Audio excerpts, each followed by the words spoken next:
Yun, magandang hapon mga idol. At ito nga pala yung bago nating project dito, located at Bukal, sa Cavite. Renovation mga lods. Ni-renovate namin yung dati niyang design nung harap, in-extend. Ang magiging total cost po nito mga idol sa labor niya lang sa 6 na tao, 5 tao pala, total cost po niya nito is 207,000 sa 2 months po yun na gagawin. Ang materialis naman po nito is mga siguro more or less 300,000 ang magagastos. Ang sukat po nito mga idol is 40 square meter. Ang ginamit po natin dyan mga idol ay tubular 2x4, 4 na piraso. Ang kapal niya po ay 2.0 at yung C-pardings naman po ay 16 piraso na 2.0 din po ang kapal. Tapos dalawang number 4 na C-pardings 2x4 para po sa kanyang siding. Yan mga idol, yung kakapitan natin ng sanipa. Yan, dyan natin ikakabit yung sanipa. So ang nagagastos pa lang po ng may-ari dito is 400 pieces CHB and then 40 bag cement at 40 pieces na 10mm. So yan pa lang po ang nagagastos niya.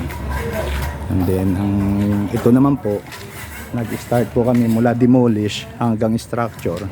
Ito po ay 13 days na po namin ginagawa. Yan, itong bahay na to, renovation mga lods. Naka-concrete gutter na rin po siya, gawa ng inlet po yung dulo. So inside gutter po tayo, kaya ang ginamit natin is concrete gutter. Yan mga lods. So, magkakaroon po siya rito ng isang kwarto.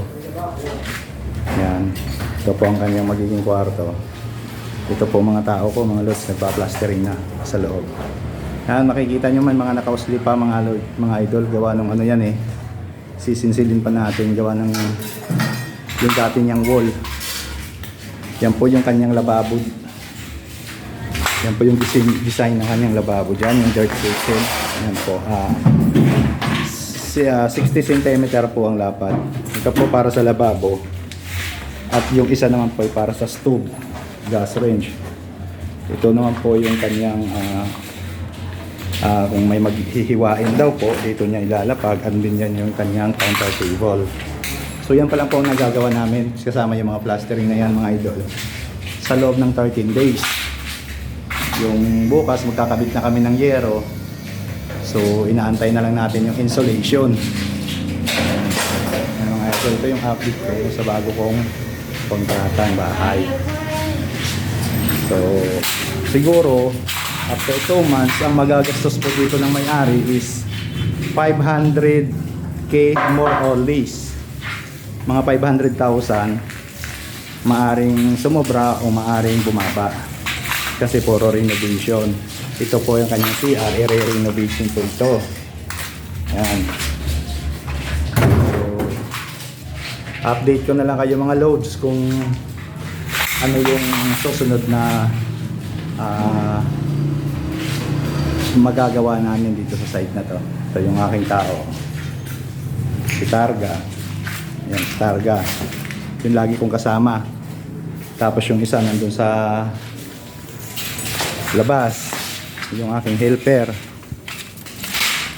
Yan, yan si Bong, yung aking helper. So ngayon, bali nagpa-plastering tayo ngayon doon sa loob and din dito sa labas. Ito yung firewall niya. Yan. Mga idol, yung firewall niya. Ayun naman yung aking isang tao, yung si Igoy naman. Yan naman ay mason, all around din. So kailangan talaga natin kumuha ng tao na hindi lang isang alam na trabaho para wala na tayong halimbawa maglalatero, maghahagila pa tayo ng latero. So kung alam na halos lahat, marunong magmason, marunong mag-welding, marunong mag-tiles, so siguro yung electrical na lang, yung tubero kaya naman, tsaka yung tawag dito ay karpintero, yon, finishing carpenter. So electrical lang talaga mga idol ang ano namin dito. So yan mga idol, at maraming thank you po sa inyong lahat. Sana subaybayan niyo po ang aking YouTube channel,